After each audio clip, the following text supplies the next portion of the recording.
Experiencing what the world had to offer did have its appeal, but I just wasn't quite ready to leave my home, or my mum at that point.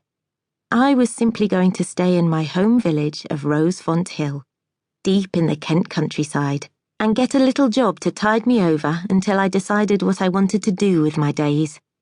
I started my job hunt by dropping off my CV in the village shops. There weren't and aren't that many to target. We have a bank, a library, a post office, budgeons, a florist, a few clothes shops, a hardware store, a cafe, and a tea shop. Hardly the most riveting high street ever. The last place I entered was Tea on the Hill, perched on the hill's peak, with great views over the rest of the village. As I entered the tea shop, my eyes wandered over the 7 tables covered in mismatched floral print tablecloths, each surrounded by 2 or 3 chairs, all different shapes and designs. The cups, saucers and teapots being used by the customers were also contrasting in their patterns. Absolutely nothing matched, but bizarrely it all fitted together perfectly. The smell of freshly baked scones filled my nostrils, and 1950s jazz played softly in the background. I was staring at a secret little den for women.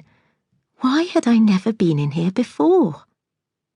Flying around the room was a woman who I guessed was in her 60s. Her grey hair was set in a big rollered quiff at the front, with the rest of her curls held in underneath a net. I watched her dart between customers, taking orders, bringing out food, and stopping briefly for a little natter here and there. She continued to keep a calm smile on her face, even though it was clear that she was running the shop alone. I stood at the counter and waited for her to come over, which she eventually did, whilst wiping her hands dry on her pink floral apron, which covered a glamorous light blue dress underneath. "Hello there, dearie. Sorry about the wait. What can I get you?" she asked with a broad smile and kind blue eyes. In the previous shops I'd walked into, I had just wanted to throw my CV into the manager's hands and then bolt for the door, instantly feeling uncomfortable as panic started to consume me. But there was something about this woman that had me rooted to the spot. I even held her eye contact for a few brief moments and almost felt comfortable doing so. "Actually, I came to drop off my CV," I said as I fumbled through my bag and pulled out a freshly printed one. The lady took it from my hands and casually glanced over it. "Have you ever worked in a shop before?" she asked, squinting at the paper. "Yes, a florist's," I said quietly. "So you already know how to greet customers with a friendly smile?"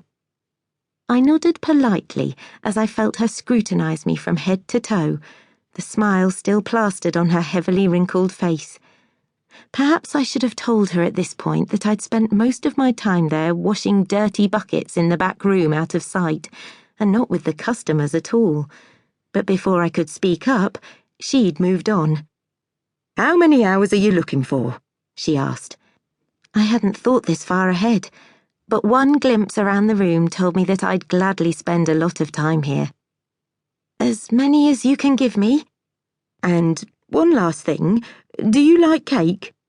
"I love it," I said, giving her a nervous smile. "Good to hear. You're hired. You've come in at a very good time, actually.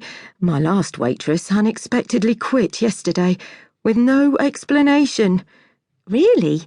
"Sadly, yes. Although she was a grumpy chops, so I'm not too bothered. I'm Molly, by the way." "I'm Sophie."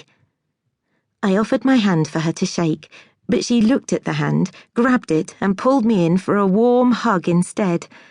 I can remember actually gasping at the intimacy, as it wasn't something I was used to. At first I felt rigid and stiff, but once the shock had subsided, it became strangely calming and pleasant. "Now, do you have any plans for the rest of the day?" she asked softly, releasing me from her embrace. I shook my head and shrugged my shoulders. "Great. Let's class this as your first day, then." She slid a tray with a pot of tea and a cup and saucer in my direction.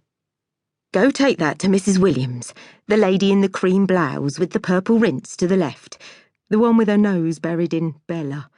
I'll go dig you out an apron."